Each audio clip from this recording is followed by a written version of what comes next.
আজকে হাইকোর্ট বিভাগ প্রশাসক নিয়োগের আদেশটাকে অবৈধ ঘোষণা করেছেন। বাণিজ্য মন্ত্রণালয়ের পক্ষ থেকে তাদের এখানে প্রশাসক নিয়োগ দেওয়া হয়েছিল। এই প্রশাসক নিয়োগ দেওয়া কেন অবৈধ হবে না এই মর্মে হাইকোর্ট ডিভিশন রুল দিয়েছিলেন। রুলের শুনানি হয়ে আজকে নিষ্পত্তি হয়ে রায় ঘোষণা করেছেন। এই রায় অনুযায়ী বাণিজ্য মন্ত্রণালয় কর্তৃক হাবের অফিসে যে প্রশাসক নিয়োগ দেওয়া হয়েছে তা অবৈধ ঘোষণা করা হয়েছে এবং একই সাথে পূর্বের যে কমিটি ছিল সেই কমিটিকে বহাল করা হয়েছে।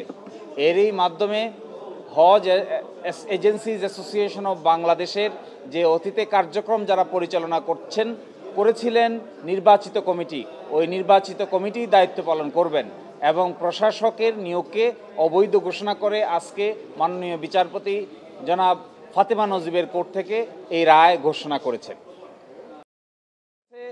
তাদেরকে যে সকজ নোটিশ দেওয়া হয়েছিল এই সকজ নোটিশে তাদের বিরুদ্ধে কোনো অভিযোগ দেওয়া হয় নাই। দ্বিতীয়ত যুক্তি হলো সভাপতির বিরুদ্ধে একটি অভিযোগ দিয়েছিলেন, অভিযোগের সাথে সাথে সভাপতি পদত্যাগ করে চলে যান এবং তাও বলেছিলেন যে 3টি এজিএম নাকি করা হয় নাই। আমরা দেখিয়েছি যে হাইকোর্ট ডিভিশনের আদেশের ভিত্তিতে 3টি এজিএমেই আমরা সময় মতো করেছি, হাইকোর্ট ডিভিশনের আদেশের বাইরে আমরা যাই নাই। এই সমস্ত যুক্তিকে গ্রহণ করে মাননীয় হাইকোর্ট বিভাগ বলেছেন তাহলে প্রশাসক নিয়োগের যে আদেশ এটিকে অবৈধ ঘোষণা করা হলো এবং এর কোনো কার্যকারিতা থাকলো না। তাহলে কার্যক্রম পরিচালনা করবেন অতীতের যে কমিটি ছিলেন নির্বাচিত কমিটি, এই নির্বাচিত কমিটিই কেন্দ্র সহ সারা দেশে দায়িত্ব পালন করবেন এই মর্মেই আজকে ঘোষণা দিয়েছেন হাইকোর্ট বিভাগ। তো আমরা এক্সপেক্ট করি, আমরা আশা করি হজ ম্যানেজমেন্ট বাংলাদেশে একটা অনেক বড় ম্যানেজমেন্ট। এই ম্যানেজমেন্টটা করার ক্ষেত্রে হজ এজেন্সি যারা আছে, যারা ম্যানেজ করে, তাদের সকলের সহযোগিতা ছাড়া এককভাবে কারোর পক্ষে এই ধরনের বড় ম্যানেজ করা পসিবল না।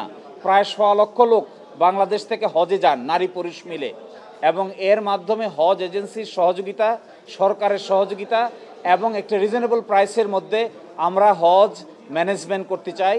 আমাদের বর্তমান কমিটি সব কিছু মেনটেন করে রিজনেবল একটা প্রাইসের মধ্যে সরকারের সঙ্গে মিলেমিশে আমরা এই হজ ব্যবস্থাপনা করতে চাই। এই রায়ের মাধ্যমে এই ব্যবস্থাপনার পথ পরিষ্কার হলো। এটা 5 আগস্টের আগে নির্বাচিত কমিটি, কিন্তু 5 আগস্টের পরে শুধু সভাপতির বিরুদ্ধে অভিযোগ দিয়েছিলেন। সভাপতি অভিযোগ পাওয়ার সাথে সাথে তিনি পদত্যাগ করে চলে যান, নতুন করে আবার কমিটি গঠিত হয়। সুতরাং 5 আগস্টের পরে যে নতুন কমিটি গঠিত হয়েছে আগের জন চলে যাওয়ার পরে, তাদের বিরুদ্ধে অপরপক্ষ সুনির্দিষ্ট কোনো অভিযোগ আনতে পারেননি। তারা কি আর্থিক কেলেঙ্কারি করেছেন, তারা কি আইন অমান্য করেছেন, তারা কি গঠনতন্ত্র লঙ্ঘন করেছেন, কোনো কিছুই আনতে পারেননি। এগুলো সকল কিছু বিবেচনা করেই আজকে হাইকোর্ট বিভাগ প্রশাসক নিয়োগের আদেশটাকে অবৈধ ঘোষণা করেছেন।